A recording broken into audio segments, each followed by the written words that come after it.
Gravando! Então vamos nós, gente. Só para terminar aqui com essa comparação, né, os extremos do mundo, então aqui maiores e menores umidades no mundo, dá uma comparada com Campinas.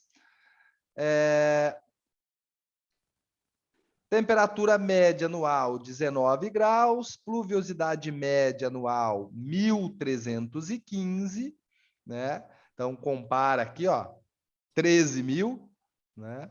1.315, então é chuvoso em Campinas, tá? Então já é considerado chuvoso, acima de 100 milímetros na média, né, por mês. Então é chuvoso.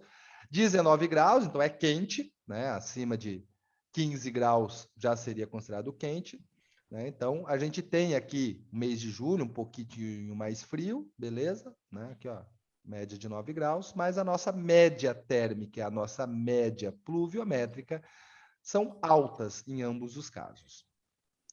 Beleza, beleza, beleza? Tá. Então, como a nossa música de introdução, né, vamos falar dos ventos. Fala, Gabriel. Manda. Professor, se Diga. na prova tivesse pedindo para mim explicar a correlação que eu tenho com aumento da temperatura e aumento da pluviosidade, eu ainda não entendi como é que eu escreveria essa Não resposta. existe uma relação entre aumento de temperatura e aumento de pluviosidade. O que existe é, quanto maior a temperatura, você tem uma maior capacidade da atmosfera segurar a água. Né? Não existe uma correlação entre temperatura, aumento da temperatura e aumento da pluviosidade. Beleza? Você Mas pode por quê? ter locais frios que chovem, locais quentes que chovem. Porque quanto mais quente, mais massa de ar quente, úmida, vai para a atmosfera? É Não. isso? Quanto mais quente, maior a umidade que a atmosfera consegue reter. Só que chuva é o que a atmosfera não consegue reter. A atmosfera ela vai ter umidade no ar. O ar que a gente respira aqui tem umidade, beleza? E aí, quando que chove? Quando essa umidade que está no ar fica além do que a atmosfera consegue reter. Beleza? Aí que acontece a chuva. A precipitação é essa água que a atmosfera não consegue reter. Se a gente vê na tabela aqui, quanto maior a temperatura, mais água a atmosfera consegue reter. Mais água ela consegue segurar. Beleza? A chuva é o que extrapola esse valor.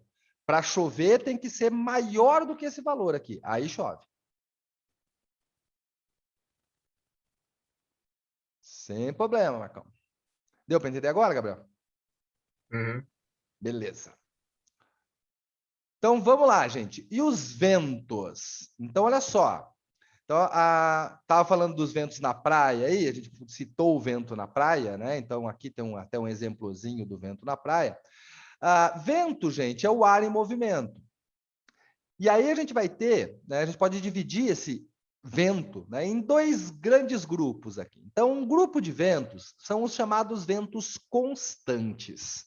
Beleza? O que significa isso? Então, a gente tem uma movimentação constante da massa de ar, que eu vou falar dela daqui a pouco. Na verdade, quando a gente entende essa movimentação dessa massa de ar aí, assim, faz...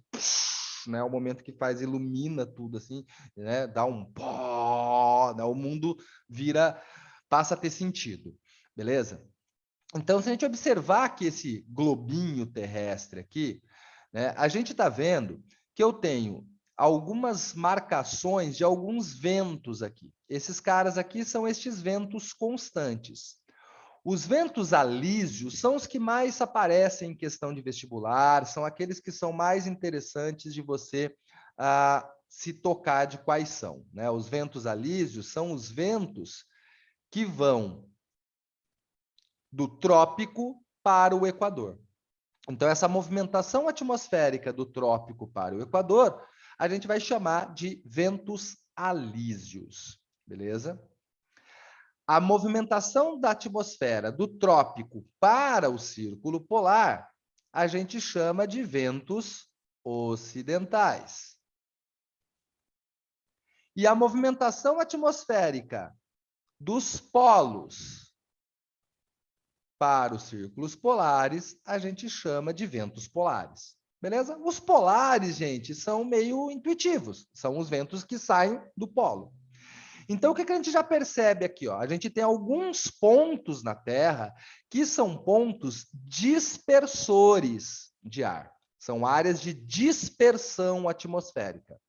E alguns pontos são áreas de convergência atmosférica.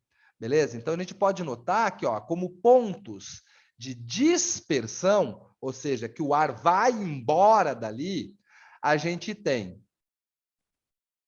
os polos, vou até aumentar a grossura aqui, os polos e os trópicos. Então, perceba que o ar está saindo dos polos e está saindo dos trópicos. E pontos de convergência, a gente tem o círculo polar e o equador. Então, é para onde o ar está indo. Beleza? Então, tem locais onde o ar está saindo, tem locais onde o ar está vindo. Isso aqui a gente pode chamar de lei de circulação atmosférica ou lei de Balot, não sei pronunciar, Balot, né? B-A-L-L-O-U-T. Que é o físico que percebeu isso. Já percebeu, gente, como o físico é egocêntrico? Os caras percebem um negócio na natureza e fala que é ele que... Lei dele, né? Lei de Newton, lei de Torricelli, lei de Deus, velho. Foi Deus que fez os ventos circular desse jeito. Beleza? O cara só foi lá e percebeu o bagulho. Né? O cara é muito egocentrismo, né? Já imaginou, mano, uma lei de Menandro? Né? Uma lei de Ivan? Não, mano, não pode. Os ocidentais, eles são os ventos que saem dos trópicos e vão para os círculos polares. A gente chama eles de ocidentais, vocês podem perceber que são os únicos que estão indo do sentido para o leste. Ó. São os únicos que estão indo para o leste. São os únicos que saem do ocidente indo para o oriente. Né? São os únicos que estão indo aqui, ó. Nesse sentido. Então, eles estão saindo do trópico e estão indo para o círculo polar. Beleza? A gente vai voltar nesses ventos constantes daqui a pouquinho. Daqui a pouquinho. 2 slides a gente chega lá. A gente volta para eles. Porque eles vão ser importantes aqui como fenômenos, como fatores climáticos também. Bom, então isso aqui são uma movimentação constante na atmosfera. Então, a atmosfera terrestre tem essa movimentação constante, são ventos constantes, estão lá sempre, beleza? E aí a gente tem alguns ventos que são periódicos. Dispersão, Léo, áreas de dispersão atmosférica são os trópicos e os polos. E as áreas de convergência, que são o equador e os círculos polares.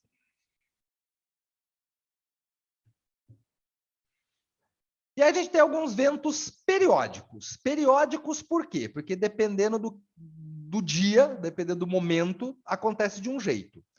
Então, a gente tem um aqui que a sazonalidade dele, ou seja, o período dele é durante um dia, então aqui é diário. E a gente tem um outro que a sazonalidade dele é anual, que são as monções e as brisas costeiras. Em ambos os casos, é a mesma coisa que está acontecendo aqui. O que está acontecendo, gente? Uma diferença de temperatura entre oceano e continente. Nos dois casos, beleza? Tanto nas monções quanto na brisa costeira. Uma diferença de temperatura no continente e no oceano, beleza? Como o continente ele absorve calor e perde calor mais rápido, né? Então aqui mais uma vez o calor específico, ele esquenta e esfria mais rápido. O que acontece aqui? A gente vai ter uma diferença de temperatura entre o continente e o oceano. Então vamos começar pela brisa costeira. Então lá a Elizabeth relembrar o tempo que morava na praia, beleza? Então o que acontece aqui? Durante o dia, a gente tem uma temperatura mais elevada no continente do que no oceano. Então, o continente, a terra, a praia, a areia da praia está quente. Você pisa na areia, está quente. Você queima o pé. Você pula na água, ela está gelada. Beleza? Então, a temperatura do continente é maior. Isso faz com que a pressão aqui seja menor do que no oceano. Então, a gente vai ter uma movimentação dessa brisa vindo do oceano em direção ao continente. Então, a gente vai ter essa convecção aqui acontecendo. Então, ela sai lá do oceano, vem para o continente. Aqui no continente está mais quente, e aí a gente tem a convecção acontecendo. Então, a convecção acontece aqui. Ela vem superficialmente do oceano para o continente e volta pela alta atmosfera do continente para a praia, para o oceano. Beleza? À noite, quando começa a anoitecer tal, então já o sol já sumiu, a areia já esfriou, tá geladinha a areia, você vai dar aquele último banho de mar, pula na água, a água tá quentinha. Porque fizeram xixi lá o dia inteiro, né, Sumaré? Não, né? Tá quentinha porque durante o dia a água do oceano vai esquentando, ela leva mais tempo para esquentar e ela vai levar mais tempo para esfriar. Então, quando começa a noite, o que acontece? A temperatura aqui no oceano está maior do que a temperatura no continente. Portanto, a pressão aqui no oceano é menor. Então, a gente vai ter aqui a convecção acontecendo no sentido contrário. Então, ela vem do continente para o oceano através aqui, né, da superfície e volta para o continente pela alta atmosfera. Beleza? Então, isso aqui acontece ao longo das 24 horas ali numa praia, beleza? E essa mesma coisa acontece numa larga escala quando a gente fala aqui das monções. As monções, elas vão atuar principalmente ali na região do Oceano Índico. Então, quando a gente olha aqui para o mapa mundi, né, para o nosso globinho terrestre, a gente tem aqui, na parte continental, aqui Índia, Sudeste Asiático, beleza? E aqui, entre a Índia e a China, a gente tem o Himalaia, beleza? Então, essa diferença de temperatura vai vincular essa ideia do Himalaia, que é um local muito frio, e o oceano. As monções, elas acontecem no verão e no inverno. No verão, a gente tem o continente mais quente do que o oceano, então a gente vai ter as monções de verão, seria a monção traz essa umidade do oceano para o continente. Então, cara, aqui no nosso verão chove. No verão na Índia é joselitagem, beleza? Então, se aparece uma questão ali falando das monções de verão, toda e qualquer desgraça que você conseguir pensar com chuva pode pôr. Alagamento, enchente, tudo que conseguir pensar de ruim, beleza?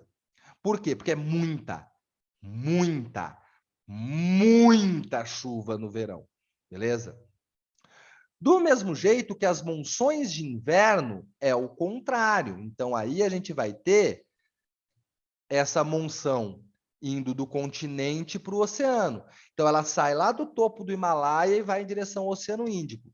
Então, aqui, toda desgraça que você conseguir pensar com estiagem, ausência de chuva, pode pôr também. Então, as monções, gente, até a gente pode falar do clima tropical de monções. O que é o clima tropical de monções? Ele é o clima tropical, só que ao extremo. É um verão extremamente quente, extremamente chuvoso, e é um inverno frio e extremamente seco. Beleza?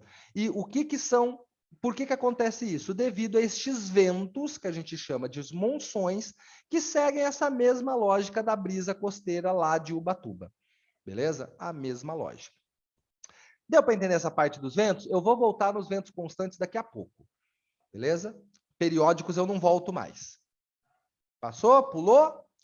Tá. Então, a gente colocou o Scorpions aqui no começo da primeira aula. Você pode explicar a parte de monções de novo? Eu não entendi. Monção é a mesma lógica da brisa costeira. Então, a gente vai ter o vento do continente para o oceano, do oceano para o continente.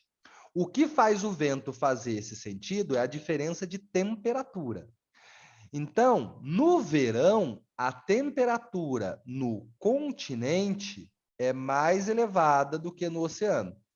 Então, a gente tem as monções vindo do oceano para o continente. No inverno, a temperatura do oceano é maior do que a temperatura do continente. Então, a gente tem as monções indo do continente para o oceano. Então, as monções de inverno fazem o verão ali ser extremamente chuvoso, porque você tem esse vento vindo do oceano para o continente. E as monções de verão, desculpa. E as monções de inverno fazem o inverno ser extremamente seco, porque você tem constantemente esse vento vindo do continente para o oceano. E No chuvoso verão, não, tipo, ele pode ser seco no continente, mas no marítimo ele vai ser chuvoso. como assim? Tipo, no mar, no caso. Vai ocorrer precipitação no mar, não vai? Pode ocorrer, pode ocorrer, pode ocorrer. Mas a gente percebe aqui, ó, que toda essa região aqui, ó, é uma região que tem uma grande evaporação e aqui a precipitação. Quando chove, tá, ó, aqui, ó, tá vendo? A chuva é o marrom aqui nessa porcaria desse slide aqui. Eu acho que tá Uhum. horrível a cor, né? Mas percebe, ó, as monções aqui, ó, essas aqui são as monções que está trazendo a seca, né? São as monções de inverno. Perceba que é ao contrário porque é hemisfério norte. Aqui são as monções de verão, ó, chuva. Monções de inverno, seca. Entendi. Beleza? Pegou? Uhum. Percebe que Peguei. dá para você notar que o vento está empurrando uma coisa para cima e depois para baixo? Dá para ter essa. Usa, né, um pouco de imaginação para visualizar um vento empurrando isso para o continente no verão e empurrando para o inverno, para o oceano no inverno. Beleza? E qual que é a diferença que eu não entendi das monções para o outro que tem? Para brisa costeira? Isso. Nenhuma. Né? As monções, a gente vai falar de monções quando a gente está falando aqui dessa grande, é, na macro escala, verão e inverno. A brisa costeira é numa micro escala, dia-noite. Tá, dia-noite. Então, dia-noite acontece essa inversão. E aí as monções, a gente está falando de um grande vento numa macro escala verão e inverno. A Entendi. diferença dos dois aqui é escala. Beleza? Beleza. Fechou. Então, o Scorpions nos trouxe aqui, né, o furacão. Ei! Galera, então, primeira coisa aqui. Furacão, tufão, ciclone é a mesma coisa. Beleza? Furacão, tufão e ciclone é a mesma coisa.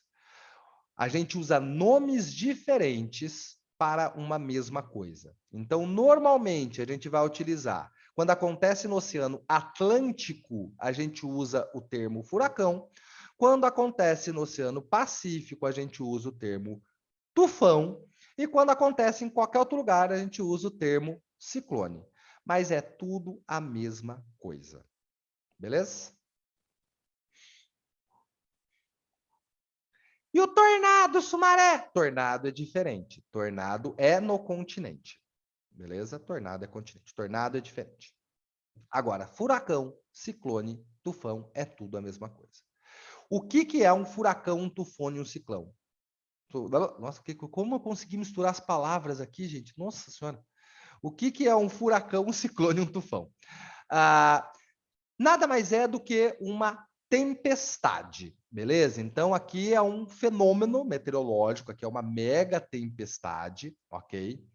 E quando que acontece isso? Então, algumas coisas importantes. Primeiro, só acontece no oceano, beleza? Então, quando chega no continente, ele dissipa. Acabou. Ele precisa do oceano, que é para gerar essa tempestade, ok? Segunda coisa importante, ele não passa pelo Equador. Né? Se ele passar pela linha do Equador, ele dissipa, ele some. Beleza? Então, essa tempestade ela vai acontecer ou no hemisfério norte ou no hemisfério sul, sempre no oceano, beleza? E aí como que acontece? Eu vou ter um ponto nesse oceano que vai ter uma elevação da temperatura nesse oceano, portanto, vai ter uma redução de pressão em um ponto no oceano. Com a redução de pressão nesse ponto do oceano, o que vai acontecer? Todo o ar vai tentar ir para lá ao mesmo tempo. Beleza? Então, muito rapidamente, você vai ter muito ar tentando chegar nesse ponto de baixa pressão ao mesmo tempo. E aí, como ele tenta chegar nesse ponto ao mesmo tempo, vindo de todas as direções, começa um processo de circular em torno daquele ponto de baixa pressão. Então, quando a gente observa aqui é uma imagem de satélite, né? A gente vê um furacão pelo satélite, a gente vê que o ar está se movimentando, ele está girando, né? E por que ele está girando ali? Imagina que é todo o ar tentando chegar nesse mesmo ponto ali de baixa pressão no oceano, beleza? Então, a gente observa que um furacão, ele seria, né, um negócio. Então, quanto mais alto aqui, ó, mais aberto, né? Então, a gente vai ter aqui o nosso furacãozinho, beleza? Ok. Isso é uma tempestade, então tá chovendo muito aqui. Então, gradativamente, ele vai pegando umidade do oceano e vai jogando para cima. E aí, quando ele joga essa umidade para cima, ele vai fazer chover. Diga, Gabriel. Professor, zonas de alta pressão são de alta temperatura, né? Baixa pressão. Alta temperatura, baixa pressão. Ah, tá. Entendi. Obrigado. Beleza? Porque aqui a gente está pensando uma confusão que pode ter acontecido aí, Gabriel, uma confusão que acontece, tá? Lá na física, normalmente, a gente trabalha com aqueles sistemas extremamente fechados, aí você aumenta a temperatura e aumenta a pressão dentro daquele sistema, beleza? Mas aqui a gente está trabalhando com um sistema aberto. Então, se eu estou trabalhando com um sistema aberto, se eu aumenta a temperatura, você reduz a pressão. Porque se aumenta a temperatura, você vai dissipar as partículas, beleza? É uma confusão que a gente faz com sistema fechado e sistema aberto. Acontece mesmo. Em sistemas abertos, se eu aumento a temperatura, eu abaixo a pressão. Beleza? Então, beleza, gente. Aí, olha só. Uma pergunta que já apareceu várias vezes no vestibular é sobre como se movimenta esses furacões aqui, né? Então, aqui, ó, um furacão no hemisfério sul, né, o furacão Catarina, e aqui um furacão no hemisfério norte, o furacão Andrew. E aí a gente vê aqui, né, uma circulação no sentido horário e aqui uma circulação no sentido anti-horário. Sim, furacões giram em sentidos diferentes dependendo do hemisfério. Por isso que se ele passar pelo Equador, ele vai dissipar, né? Porque ele está girando num sentido no hemisfério, se ele vai passar pelo Equador, ele vai tentar girar no outro sentido e ele vai sumir. Beleza? Muito da hora isso, né? Muito da hora, muito da hora. Isso não acontece com a privada da sua casa, tá? Não adianta ligar para algum amiguinho lá no hemisfério norte para ele dar descarga para ver para que lado gira, você dá descarga na sua casa e vê que lado gira. Não acontece na privada da sua casa. Beleza? Sua privada é muito pequena em comparação ao planeta Terra, então um pedacinho de cocô que está grudado lá na privada já vai zoar todo esse processo de movimentação, tá? Isso aqui acontece com furacão porque a gente está falando de um bagulho em grande escala. Beleza? Ok. A gente fala muito de ciclone, fala muito de furacão e fala pouco do anticiclone. Por quê? Porque o anticiclone tem graça, né? Então aqui, ó, olha o anticiclone, velho. O anticiclone é totalmente o oposto. Então é um ponto de alta pressão. Se é um ponto de alta pressão, ele vai dissipar o ar. Então olha aqui que besta essa foto aqui por satélite de um anticiclone. Aqui está acontecendo um anticiclone, também conhecido como acontecendo nada, né? Então, perceba aqui que é um ponto que dissipamos, né, a atmosfera. Então, aqui, ó, dissipou tudo isso, isso é um anticiclone. Da mesma forma que o ciclone também tem um ar girando aqui, só que a gente não está vendo, né? Porque ele está empurrando aqui, então a gente não está vendo esse ar girando. A gente vê aqui no furacão, né, no ciclone, mas a gente não consegue ver aqui. Para todos os efeitos, gente, o ar aqui está girando num sentido contrário ao do ciclone. Só que olha só, perceba, velho, que aqui não dá para a gente saber se é hemisfério norte ou hemisfério sul, porque a gente não está vendo este ar girando. Então eu não sei se ele está girando no sentido horário ou anti-horário. Se eu conseguisse ver ele girando, eu poderia dizer que hemisfério ele está. E se me falarem que hemisfério ele está, eu posso dizer para que lado que ele está girando, para que sentido ele está girando. Mas só por uma imagem não dá para você definir. No caso aqui do ciclone, dá para você definir. Girou em sentido horário, hemisfério sul, girou em sentido anti-horário, hemisfério norte. Beleza? Beleza? Já caiu, tem uma questão da Unicamp, teve um ano que era uma foto de um ciclone, era isso, era a foto de um ciclone e perguntava de que hemisfério que era. Era isso a questão, basicamente. Beleza? E aí, no mesmo ano, caiu uma foto da FUVEST, aí a foto da FUVEST era um monte de desenhinhos de ciclone, de movimentações atmosféricas, perguntando para você falar qual que era o ciclone e qual que era o anticiclone. No mesmo ano caiu. E depois nunca mais caiu. Beleza? Então, vamos lá. Ok, falamos de ciclone, falamos de anticiclone, falamos de vento, falamos de chuva. Podemos entrar no que nos interessa, né? No ponto central da nossa aula de clima, que são os fatores determinantes do clima. Vem, fala oi para todo mundo lá, Leão. Fala oi para todo mundo. Isso, fala oi. Isso. Muito bem, muito bem.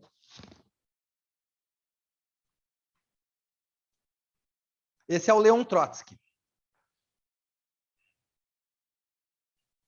Ele veio avisar que está na hora do almoço. Ele veio avisar aqui que ele está com fome.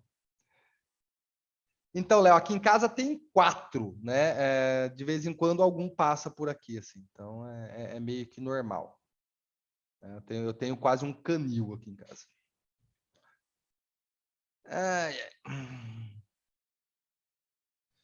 Cara, cooperativa é muito mais que cursinho, porque aqui é aula com pets, beleza? Os pets aparecem para passar. Você viu que ele só passou, falou um oi aqui e saiu fora, beleza? Foi embora. Vamos lá, gente. Vamos nós. Né? Quem me acompanha no Facebook, direto eu posto eles comendo. Eles comem frutas de assim, de anão, assim. Então, direto eu mostro eles comendo melancia, melão, maçã, banana e afins. Boa, Marcão. Assim, só os pets, mais nada, né? Então a gente fica, porque né, sempre é bom, né? Olhar um cachorrinho, ou um gatinho, ou um passarinho, ou uma tartaruga. Né? Sempre é bom, sempre é bom. Tem um grupo do Face, né? Bichinhos fofinhos para quem tá cansado de política no Face, né? Eu acompanho, é muito bom. Vamos lá, gente. Olha só. Então, nesses últimos minutos aqui de aula, a gente vai entender essa lógica dos fatores determinantes. Então, quando a gente classifica quando a gente classifica um clima, a gente vai classificar o clima utilizando temperatura e umidade. Então, se eu falar assim para vocês, descreva o clima tropical, que é o nosso clima. Como que a gente descreve o nosso clima? É um clima que é quente e chuvoso no verão, é um clima que é quente e seco no inverno. Descreva o clima equatorial, que é o clima lá da Amazônia. É quente e chuvoso no verão, é quente e chuvoso no inverno. Descreva o clima polar, frio e seco o ano todo. Então, a gente sempre usa uma característica de temperatura e uma característica de umidade. Então, o que a gente vai fazer agora? A gente vai observar estes fatores, que são estes fatores que vão determinar como que é a temperatura e a umidade num determinado lugar. Então, esses caras aqui, ó, eles vão estar atuando na temperatura e no clima de um lugar. Então, para um lugar ser seco, eu preciso de algumas características aqui. Para um lugar ser úmido, eu preciso de algumas dessas características, e assim sucessivamente. Então, gente, eu vou começar falando aqui dos menos importantes, ok? Então, vamos pegar esses 3 caras aqui, ó, que são os 3 caras menos influentes. São os caras que, na verdade, a gente vai usar eles para aqueles momentos de exceção onde os outros não conseguiram resolver o problema, beleza? Então, a gente vai utilizar eles como exceção aqui, como casos especiais. Então, a vegetação já nos mostra, né, nosso problema Tostines aqui, né? O ovo a galinha, o que vem primeiro. Né? A vegetação, o papel da vegetação no clima é A vegetação amplia a evapotranspiração, ou seja, ela vai aumentar a quantidade de umidade no ar, portanto, ela vai aumentar a pluviosidade. Só que aí vem aquela questão, quanto mais úmido é o clima, maior a vegetação. Quanto mais vegetação, mais úmido o clima, e fica numa bola de neve. Então a gente cai naquela pergunta, a Amazônia é um local úmido porque tem a Amazônia ou tem a Amazônia porque é um local úmido?